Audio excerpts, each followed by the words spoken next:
और अब आपको दिखाने जा रहे हैं त्रासदी के दौर में मौत का घोटाला। जी हां, मौत घोटाला। कानपुर के हैलेट अस्पताल का एक बार फिर से पर्दाफाश हुआ है, जहां इस बार 250 से ज्यादा मौत के आंकड़ों से खेल कर दिया गया। मौत के आंकड़े को छिपाने के लिए पोर्टल पर अपलोड ही नहीं किया गया और ये पहली दफा नहीं है।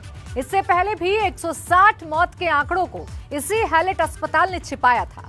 देखिए कानपुर के हैलेट अस्पताल की कारगुजारी का पर्दाफाश करती है रिपोर्ट, कानपुर में मौत घोटाला।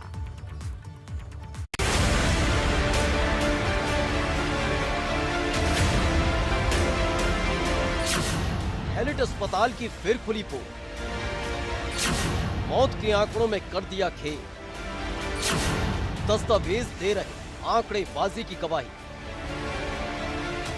हैलेट अस्पताल की कारगुजारी लगातार सामने आ रही है कि कैसे त्रासदी के दौर में आंकड़ों का खेल खेला जा रहा है, कैसे कोरोना से हुई मौत की संख्या को छिपाया जा रहा है।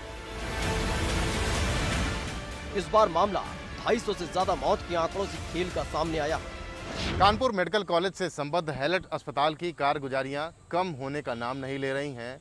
हमने पहले आपको ये बताया था और दिखाया था कि कैसे 160 मौतें जो कोरोना से हुई थी उनको पोर्टल पर अपडेट नहीं किया गया, उनको छिपा लिया गया। धीरे धीरे करके उन मौतों को एडजस्ट किया गया, लेकिन अब 261 मौतों का एक नया डेटा हमारे पास है और ये मौतें भी अब तक कोविड पोर्टल पर नहीं चढ़ाई गई हैं। इनमें से एक मौत तो ऐसी है जो अगस्त 2020 में हुई थी और जिसे अब तक अपडेट नहीं किया गया। आप अंदाज़ा लगा सकते हैं कि कितना बड़ा घालमेर यहाँ पर हो रहा है और हैलेट अस्पताल लगातार अपनी कारगुजारियों को लेकर चर्चा में बना हुआ है।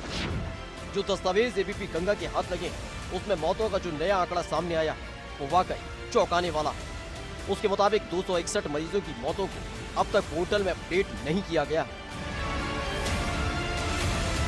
नंबर ऑफ पेशेंट्स भी उस समय बहुत ज़्यादा थे और हमारे सभी अधिकारी कोरोना ग्रसित थे, तो थोड़ा तो हाँ ये हो सकता है कि अगर ऐसी बात है। वैसे इसका मेरे को बहुत ज़्यादा आइडिया नहीं है, मैं पूछ के बताऊंगी डेटा टीम जो इंचार्ज हैं उनसे, और इसका मुझको बहुत आइडिया नहीं है। 1 साल तक छिपाए रखा मौत का राज। मामला तब और संकीर्ण हो जाता है जब 1 साल तक मौत के आंकड़े छिपाए रखे जाते हैं। जी हाँ, इनमें एक मौत ऐसी भी है जिसे पिछले साल अगस्त से अब तक छिपाए रखा गया, और ये कोई पहला आरोप नहीं है जो हैलेट अस्पताल की कारगुजारी को उजागर करता है। इससे पहले भी एबीपी गंगा ने 160 मौतों के सच को छिपाने के मामले का खुलासा किया था, जिसके बाद अब तक पोर्टल पर वो 160 मौतों का सच अपलोड किया जा रहा है। लेकिन इसी बीच 261 पुरानी मौतों को छिपाने के मामले ने एक बार फिर से हड़कंप मचा दिया।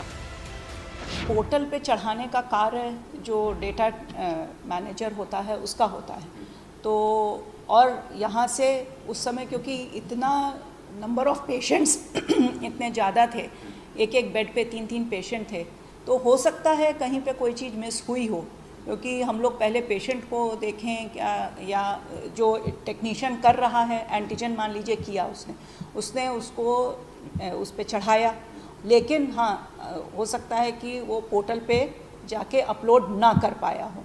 और उस बीच में जो डेटा टीम का जो डेटा मैनेजर था वो भी कोविड ग्रसित था, तो हो सकता है वो जो नया आया हो उसको इतना आइडिया ना हो। दरअसल दस्तावेज इस बात की गवाही देते हैं कि मौत के आंकड़ों को कैसे छिपाया जा रहा था। 31 अगस्त 2020 को माया गुप्ता की मौत हुई। माया गुप्ता कोरोना से पीड़ित थी। पोर्टल में माया गुप्ता के नाम का जिक्र नहीं। जनवरी 2021 में राम आसरे और राम दत्त की हुई मौत, लेकिन पोर्टल पर इन दोनों मौतों का भी कोई जिक्र नहीं है। यही नहीं, अगस्त 2020 में 1 मौत हुई, जनवरी 2021 में 2 मौत, 2021 अप्रैल में 144 मौत, और इसी साल यानी मई 2021 में 110 मौतें हुई हैं। यानी कुल मिलाकर ये वो 261 मौत का आंकड़ा है जिनको अब तक पोर्टल पर अपलोड नहीं किया गया। और इस काम में मानो हैलेट अस्पताल ने महारत हासिल कर ली। लगातार हो रहे खुलासे बताने के लिए काफी हैं कि हैलेट कितना जिम्मेदार अस्पताल है। कानपुर से एबीपी गंगा के लिए रतीश त्रिवेदी की रिपोर्ट।